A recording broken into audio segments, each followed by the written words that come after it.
जरा सोचो, एक ऐसा वर्ल्ड जहां बस एक ही बहुत बड़ा कॉन्टिनेंट है, आज जैसे साथ में। ये कोई साइंस फिक्शन फिल्म का सीन नहीं था।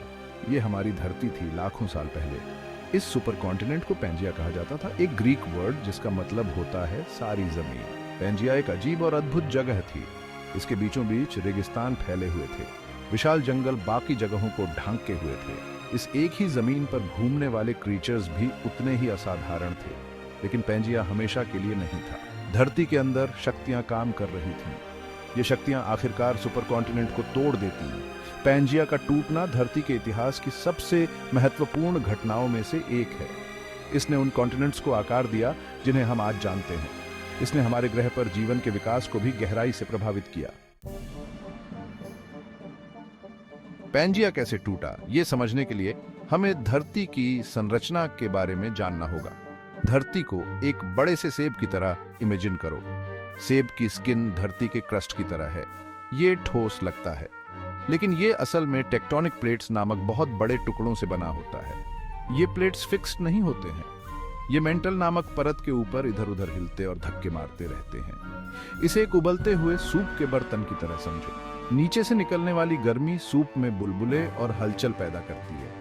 इसी तरह धरती के मेंटल के भीतर की गर्मी टेक्टोनिक प्लेट्स को हिलाती है। प्लेट्स बहुत धीरे धीरे चलती है। हम साल में कुछ सेंटीमीटर की बात कर रहे हैं, लेकिन लाखों वर्षों में ये छोटी छोटी हरकतें बड़ी हो जाती हैं। ये कॉन्टिनेंट्स को एक दूसरे से दूर जाने, टकराने या एक दूसरे के पास से खिसकने का कारण बन सकती है।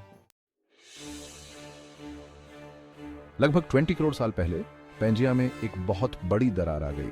ये अचानक आया अर्थक्वेक्स नहीं था। यह एक धीमी प्रक्रिया थी जिसमें लाखों साल लगे। भूवैज्ञानिक इस दरार को रिफ्ट कहते हैं।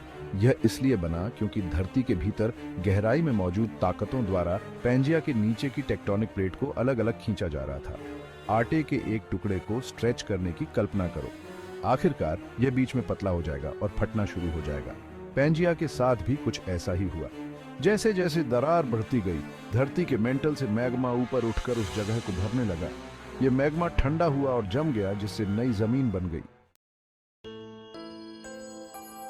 जैसे ही दरार चौड़ी होती गई, पेंजिया दो विशाल भूभागों में विभाजित होने लगा। उत्तरी भूभाग को लॉरेशिया कहा जाता था।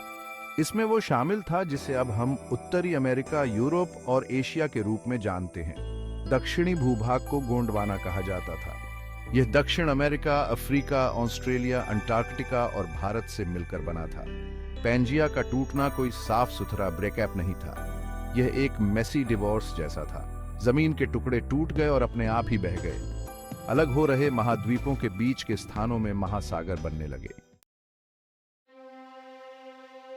भाग 5, एक विभाजित दुनिया, जीवन पर प्रभाव।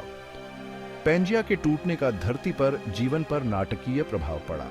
विभाजन से पहले जानवर और पौधे पूरे सुपर कॉन्टिनेंट में स्वतंत्र रूप से घूम सकते थे, लेकिन जैसे जैसे महाद्वीप अलग होते गए, वे एक दूसरे से अलग थलग पड़ते गए। उनके बीच ओशंसों ने बाधाएं उत्पन्न की। इस अलगाव ने नई प्रजातियों के विकास का नेतृत्व किया। विभिन्न महाद्वीपों पर जानवरों और पौधों ने अपने अनोखे वातावरण के अनुकूल होना शुरू कर दिया। उदाहरण के लिए कंगारू और कोआला जैसे मार्सुपियल ऑस्ट्रेलिया में अलगाव में विकसित हुए। हिरण और बंदर जैसे प्लेसेंटल स्तनधारी अन्य महाद्वीपों पर विकसित हुए। भाग 6, भारत की उत्तर की ओर यात्रा। महाद्वीपों के बीच एक पुल। जबकि अधिकांश महाद्वीप अलग हो गए, भारत ने एक अविश्वसनीय यात्रा शुरू की। यह विशाल भूभाग गोंडवाना से अलग हो गया और उत्तर की ओर बढ़ने लगा।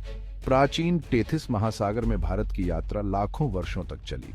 जैसे जैसे यह आगे बढ़ा, इसने एक विशाल बेड़े की तरह काम किया, अपने साथ पौधों और जानवरों को ले गया।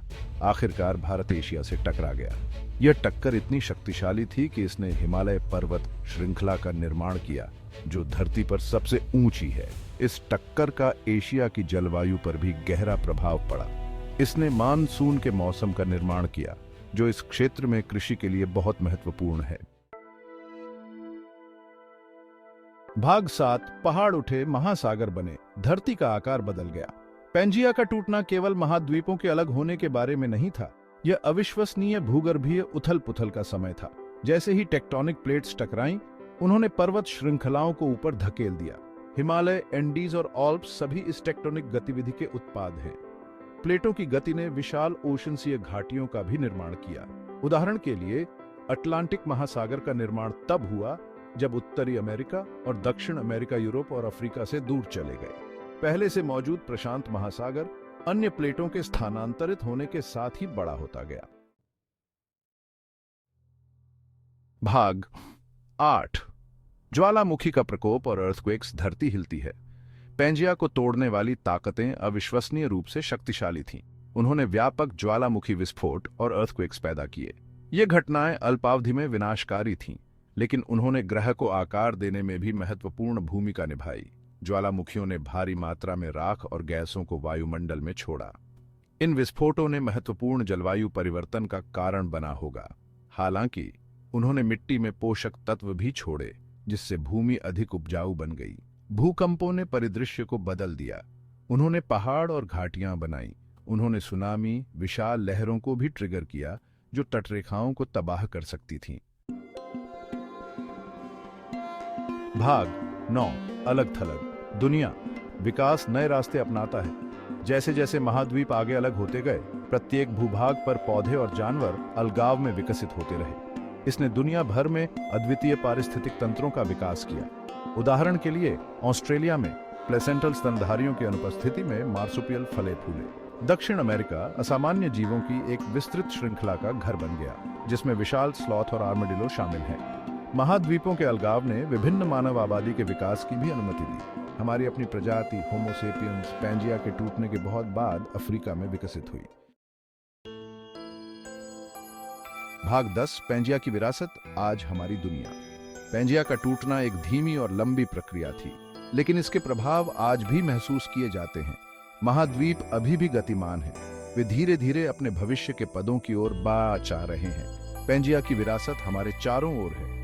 ये महाद्वीपों के आकार में है। ये धरती पर जीवन की विविधता में है। ये उस हवा में भी है जो हम सांस लेते हैं और उस पानी में जो हम पीते हैं।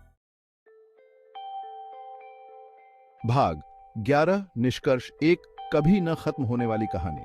पैंजिया की कहानी इस बात की याद दिलाती है कि हमारा ग्रह लगातार बदल रहा है। आज हम जो देखते हैं वह समय का एक अंश मात्र है। अब से लाखों साल बाद धरती बहुत अलग दिखेगी। नए महाद्वीप बन सकते हैं, पुराने गायब हो सकते हैं। पैंजिया का टूटना इस बात का एक आकर्षक उदाहरण है कि कैसे भूगर्भीय प्रक्रियाएं जीवन के विकास को आकार दे सकती हैं। यह हमें सभी जीवित चीजों की अंतर्संबंधता की भी याद दिलाता है। हम सभी एक ही विकसित हो रहे जीव मंडल का हिस्सा हैं।